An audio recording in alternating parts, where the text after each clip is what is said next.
কেউ তুলছে না তো ইয়ার। আরে ভাই তোকে রং নাম্বার দিয়েছে মনে হয়, তুই ওসব ভেবে মাথা খারাপ করিস না, নইলে অন্য কারোর কাছে চট থাপ্পড় খাবি। যখন স্কুলে বাচ্চা মার খায় তখনই তার শিক্ষা হয়, তেমনি প্রেমে যখন প্রমোশন পেতে হবে তো গার্লফ্রেন্ডের হাতে থাপ্পড় খাওয়াটাও জরুরি। ক্ষমা করো বাবা, তুমি বলো কি করবে? কি করবে মানে? ফোনের অফিসে ফোন করে অ্যাড্রেস জেনে নে। হোয়াট অ্যান আইডিয়া স্যারজি। Hello inquiry.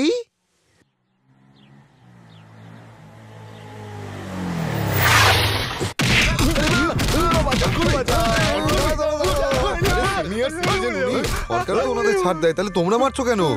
তুই কেন এখানে এসেছিস? সন্ধ্যার বয়ফ্রেন্ড।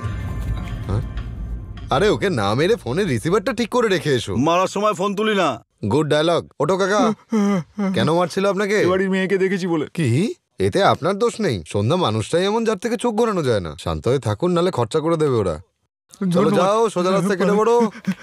এ সন্ধ্যা কোথায় রে? ওপরে আছে। ওকে সন্ধ্যা। এই কে রে তুই? না বলে এভাবে ঘরে ঢুকে এসে আমার ছবি তুলছিস? সন্ধ্যার ফটো তুলতেছিলাম। আমি সন্ধ্যা নই। কেন মজা করছেন? কি ফর্সা আপনি তো। আপনি কোন ফেয়ারনেস ক্রিম লাগান বলুন? তুমি আগে বললো না জেনে শুনে, হঠাৎ এখানে এলে কেন? বিরক্ত হবেন না, আমাকে তো সন্ধ্যা এই নাম্বার দিয়েছে। এটা কার বাড়ি সেটা জানো? কার? লঙ্কা যাদবের। লঙ্কা যাদব? এখানে কোনো ছোট বাচ্চা আছে? ওদিকে পোলিও বুথে পোলিও খাওয়াচ্ছে, আমি ওখান থেকে দাঁড়াও, এক্ষুনি তোমাকে আমি মজা দেখাচ্ছি। এই আরে কে দিদি, আছিস? এদিকে আয়। দিদি কেন ওদের ডাকছেন? আমি শুনেছি মেয়েদের মন অনেক বড় হয়। এখন আপনি আমায় ক্ষমা না করলে আমায় পালাতে হবে। এই কে আছিস? ধর ওকে। চলে গেল। আরে ম্যাডাম বোনাস দিচ্ছে, যাও যাও। তোরা থাকতে অচেনা একটা ছেলে আমার ঘরে ঢোকে আমার ছবি তুলে নিয়ে গেল। কি ওটা আপনার বয়ফ্রেন্ড ছিল না?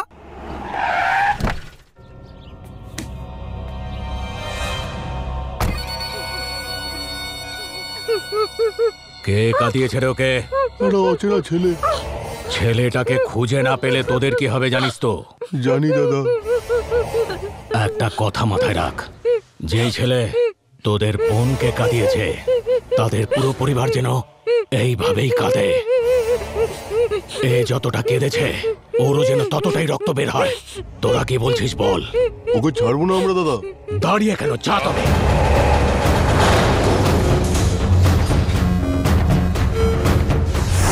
যার বাড়িতে লোকে প্রবলেম সলভ করতে যায় তুই সেখানে প্রবলেম করে চলে এসেছিস। চুপ কর তো, আমি ভুলতে চাইছি আর তুই মনে করাচ্ছিস।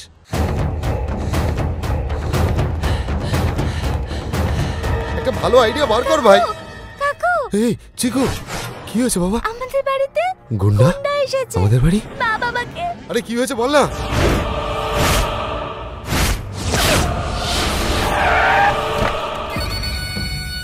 পুলিশকে খবর দিলি? কাজ হয়ে গেলে চলে আসবে। তুমি আগে এই কাজটা সেরে নাও, তারপর আসবে। তোমাদের এত পাবলিকের সামনে কেন ডেকেছি জানো? তোমার ভাই আমার বউকে তার গার্লফ্রেন্ড ভাবছে, এমনকি তার ফটোও তুলেছে। এবার ও বুঝবে কার সম্মান নিয়ে খেলেছে। ও আমার মান সম্মান ধুলোয় মিশিয়েছে। নাও ফোন করে এখানে ডেকে আনো। স্যার মানছি আমার ভাই একটু দুষ্টুমি করে, কিন্তু এই কাজও করতে পারে না। আপনাদের নিশ্চয়ই কোথাও একটা ভুল হচ্ছে, আপনি ওকে ছেড়ে দিন স্যার। তোদের মুখ দেখার জন্য পাবলিকের সামনে ডেকেছে নাকি? আজকে তোর ভাইয়ের শেষ দিন। নে ফোন কর, ডাক বলছে এখানে।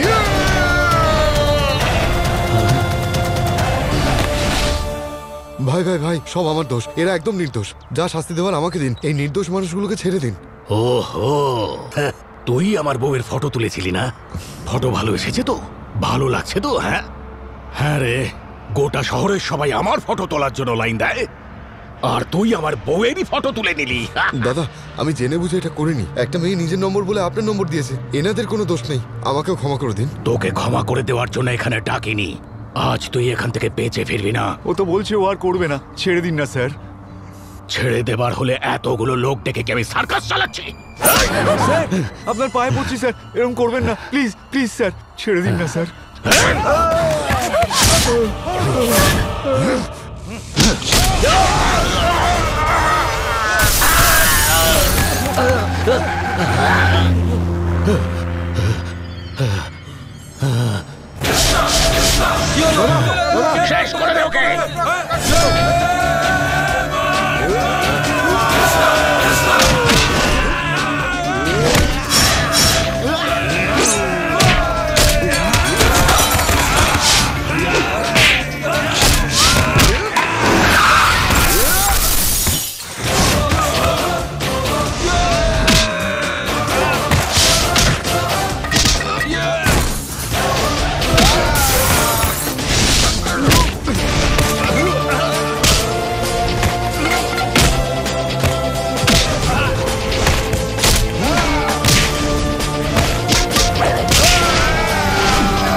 তোকে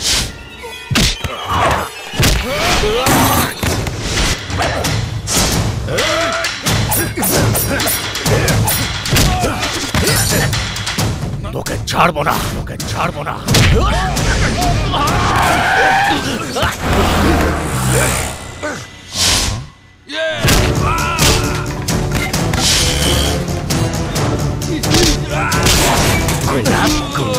একটা লোকের কাছে মার খায়, যা কেউ মারে।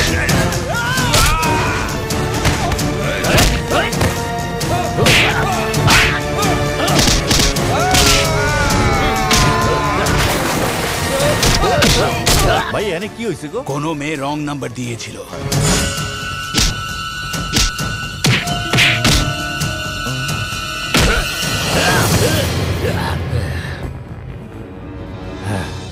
তোরও একটা পরিবার আছে, তাই তোকে আজকের মতো ছেড়ে দিচ্ছি। এরপর যদি আমার পরিবারের দিকে আর কখনো চোখ তুলে তাকাস না, তাহলে তুই আর পরের দিনের সূর্য দেখার জন্য জীবিত থাকবি না, মনে রাখিস।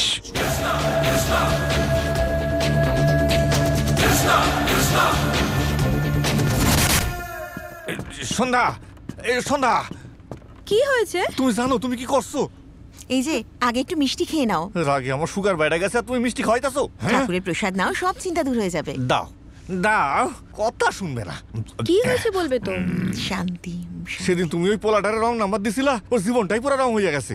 একটা নাম্বারের জন্য এমন কি হয়েছে? তুমি সেদিন ওই পোলাটারে যে নাম্বার দিছিলা, ওইটা একটা গুন্ডার নাম্বার। সেটা আবার কি? সে এক ভয়ঙ্কর আর কথাকার লোক। ও লোকজন নিয়ে পোলাটার উপর হামলা করছিল। এটা তুমি কি কাম করলা কও তো? বেচারার হয়তো জীবনটাই থাকবো না। তুমি ওর অ্যাড্রেসটা আমায় দাও, আমি নিজে গিয়ে সরি বলে আসবো।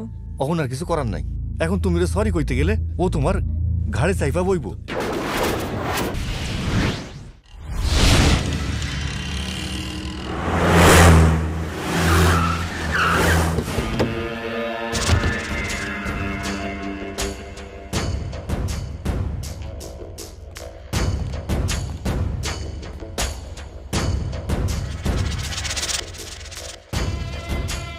দাদা, বল রে। মেয়েটাকে কোথাও পেলাম না, আকাশ পাতাল সব জায়গায় খুঁজেছি, পাইনি। তোর গার্লফ্রেন্ড কোথায় থাকে? চৌরাস্তায়। আর বউ? ও তো বাড়িতেই আছে। তুই যদি ওই মেয়েটাকে খুঁজে না বের করেছিস তো তোর গার্লফ্রেন্ডের খবর তোর বউকে দিয়ে দেব। ও তোর বাপের বাড়িতে আছে। এই গাধা, তুই দুটো মেয়ে নিয়ে আনন্দে থাকবি, আর একটা মেয়ের জন্য আমার জীবনটা অতিষ্ঠ হয়ে উঠেছে। নিজেকে গুন্ডা বলতে তোর লজ্জা করে না? আকাশ থেকে হোক, পাতাল থেকে হোক, যেখান থেকে হোক খুঁজে বার কর। আমি এত কিছু শুনতে চাই না। যে করে হোক মেয়েটাকে এখানে খুঁজে এনে দে। উঠে দাঁড়া। এই দাদা, মেয়েটাকে খুঁজে না পাওয়া গেলে তোকে কিন্তু খুঁজে পাওয়া যাবে না, মনে রাখিস। হ্যাঁ দাদা। নীরবতা পালন করছো নাকি? কিছু বলছো না কেন? বলার মতো কিছু রেখেছিস তুই? এতদিন ঘরে বসে আমাদেরকে জ্বালাতিস, এখন লোককে জ্বালাচ্ছিস। মা, আমি অফিস গেলাম। শুনেছিস? দেখো অফিস যাচ্ছে। হ্যাঁ হ্যাঁ, যাচ্ছি ওর ক্লাস নিতে। আরে দাঁড়া পাপু, ব্রেক মার। 5 স্টার হোটেলের ওয়েটার দেখাচ্ছিস আইটি কোম্পানির ম্যানেজার। আরে তোর জন্য ভেতরে প্রতিদিন আমার ক্লাস শুরু হয়ে যায়। আরে ছোটবেলার ওই দিনগুলোকে ভুলে গেছিস, যখন প্যান্টের দড়িটাও বাঁধতে পারতিস না, তখন সেই জবটা আমাকে দিয়ে করাতিস। আর যখন নিজে জব পেয়েছিস, আমার প্যান্টের দড়ি ধরে টানছিস। তোর কথা তোর মায়ের বদলে অন্য কারো কানে গেলে তোর কান গরম করে দেবো। চল ভাগ। চালানার দম নেই, আটানার আওয়াজ। হ্যাঁ রে, কেউ কথা না শুনলেই তাকে মেরে দিবি? ওকে তো ঠান্ডা মাথায় বোঝালাম। দাঁড়া, হয় এবার তুই চাকরি খুঁজবি, নয়তো নিজের ব্যাগপত্র গুটিয়ে নিয়ে বেরিয়ে যা। এই, ও বেরিয়ে কোথায় যাবে শুনি? সারাদিন তুমি ওকে মাথায় তুলে আরে রাখছো। তুমি একদম চিন্তা করো না, কাকু ধরে সবাইকে মেরে দেবে। দেখেছিস, এও দিন দিন তোর মতোই হচ্ছে। এই শহরে তুমি ছাড়া সবাই আমার মতোই। তোমার থেকে বেশি এক্সপিরিয়েন্স আছে আমার। কারোর ভয়ে আমি শহর ছেড়ে পালিয়ে যেতে পারবো না। তোমার ওপর যে হাত তুলবে তাকে ছাড়বো না।